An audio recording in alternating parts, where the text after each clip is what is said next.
We start with the latest from the ground in Ukraine, where a unilateral ceasefire ordered by Vladimir Putin appears to be having little effect. Heavy shelling from both sides has been reported along the front lines in eastern Ukraine. That's despite Moscow's claims it would observe a 36-hour Christmas truce. Kyiv, which never agreed to the ceasefire, has dismissed Russia's offer as a trick. Skepticism was running high in the Ukrainian capital as the start time of Moscow's declared ceasefire approached. People here saw numerous missile attacks over the New Year's period, and expectations were low. I think this ceasefire is irrelevant, as it will only be another chance for the Russians to attack Ukraine with missiles. You can never trust them. Never. They do nothing. Whatever they promise, they don't deliver. They said there wouldn't be a war. They say one thing one day and another the next. We don't trust them. Shortly after it was announced on Thursday, Kyiv rejected the truce, saying it was a stunt by Moscow to buy time to reinforce troops. Before the ceasefire was due to come into effect, Russian missiles rained down on the southern city of Kherson. Ukrainian authorities say one rescue worker was killed and 4 others injured. And in the east of the country, rockets slammed into a residential building in the city of Kramatorsk. Many of the units fighting for Russia in the Donbass said they would not recognize the ceasefire. In a message published online, Denis Pushilin, the head of the self-proclaimed Donetsk People's Republic, wrote, "There can be no talk of any truce. Our president's decision as an Orthodox person refers to the Orthodox people who go to church to attend the service on the feast of the Nativity of Christ." And just as the truce was set to kick in, there were reports of heavy artillery fire from both sides in the eastern town of Bakhmut. Ukraine blamed Russia, while Moscow quickly pointed the finger at Kyiv.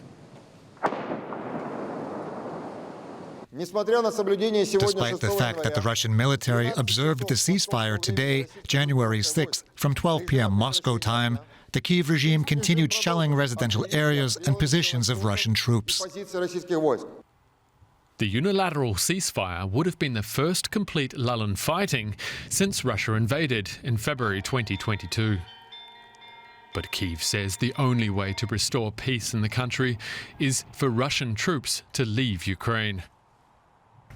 For more about this, let's bring in Dr. Jade McGlynn. She's a senior researcher at the Monterey Initiative in Russian Studies in Oxford, England. Now, a 36-hour unilateral ceasefire that appears to have fallen through already. Couldn't Putin see that coming? I imagine he did. I don't think at any point.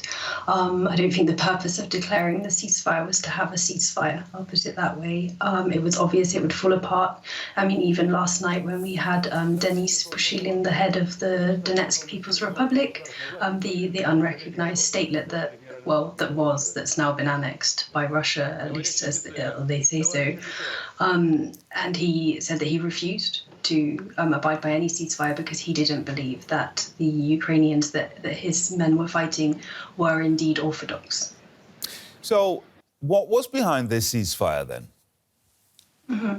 In terms of motivations, it seems quite clear that one of the motivations was to, I suppose, keep up the charade, in the sense that it looks good abroad. Perhaps it could even exploit some divisions in Europe between those who might want to pressure, and of course within the US administration, between those who might want to pressure Ukraine to accept certain conditions, to make certain concessions, and between those who want to support Ukraine for its to restore all of its territorial integrity.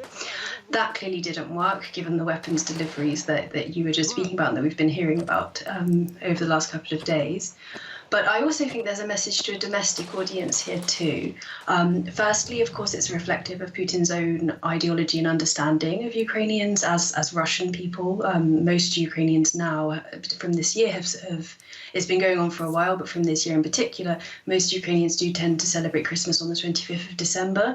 So this reference to celebrating on the 7th, it's again a sort of a call to the fraternal brothers narrative that Putin deploys in a particularly malevolent way.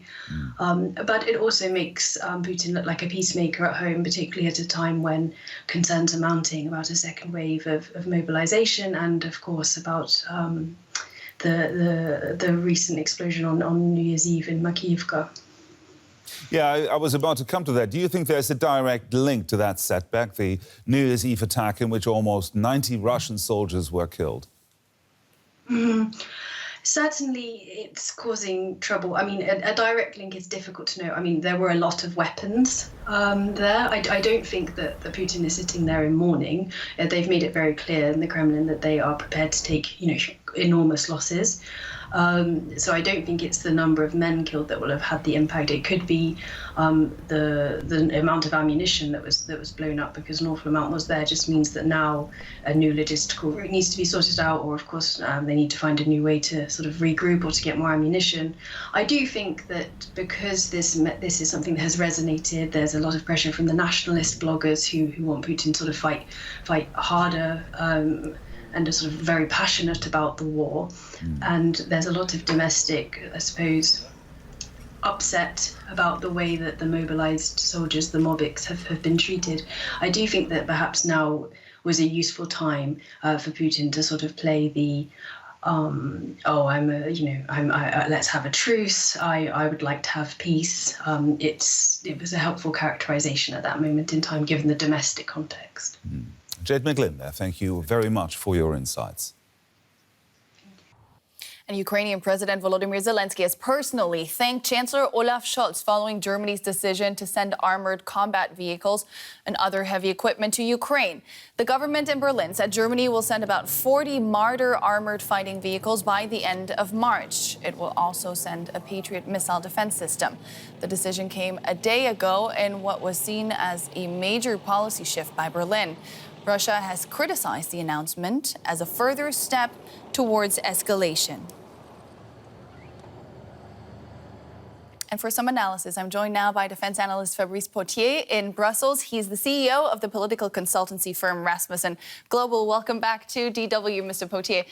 France, the US, and Germany have agreed now on sending armored vehicles to Ukraine. How do you see this changing the situation in the country and on the battlefield?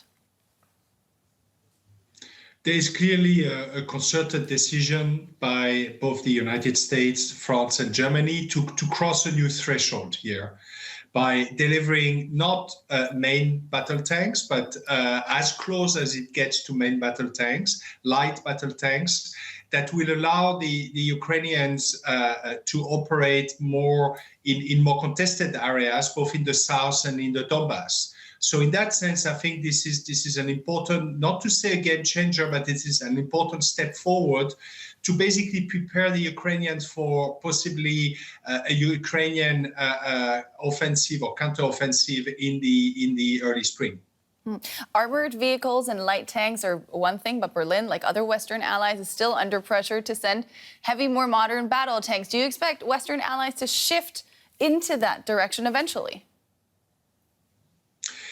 I would hope so, because the reality is that for the moment, the solution to this conflict is a military solution. And unless we are providing the Ukrainians with longer range weapon systems, as well as main battle tanks, it's unlikely they will be able to recover enough of the territory and inflict enough of the cost of the Russian activities and operation on their territory to be able to sit down and have a peace negotiation that will be on Ukrainian terms. So I do think this is hopefully just one step towards more important decisions to come. But I think it's also an attempt, again, by the NATO countries to give just enough, see if it does make a difference, and if indeed they can avoid the more, I would say, political decision of providing my battle tank. Do you think heavy battle tanks could be instrumental in winning the war, or at least forcing Russia to the negotiating table on Ukraine's terms? I think what we're seeing since a couple of months is a kind of sort of stalemate in the main battlefront. And at the same time, the Russians having opened since the 10th of October another battlefront by engaging in these massive rocket and missile and drone strikes over the civilian population and critical infrastructure. And to that, frankly, the Western response has been pretty muted, apart from a pretty strong declaration. So we had to adjust our military supply strategy to allow the Ukrainian, again, to put an extra cost on the Russian activities. And I think these tanks, but hopefully down the line, main battle tanks, will allow the Ukrainians to put much more pressure on the Russian operation, and ultimately such pressure that the Russians will see more interest in possibly sitting down and having a more open negotiation than what they're doing now. Defense analyst Fabrice Potier, thank you so much. Thank you very much.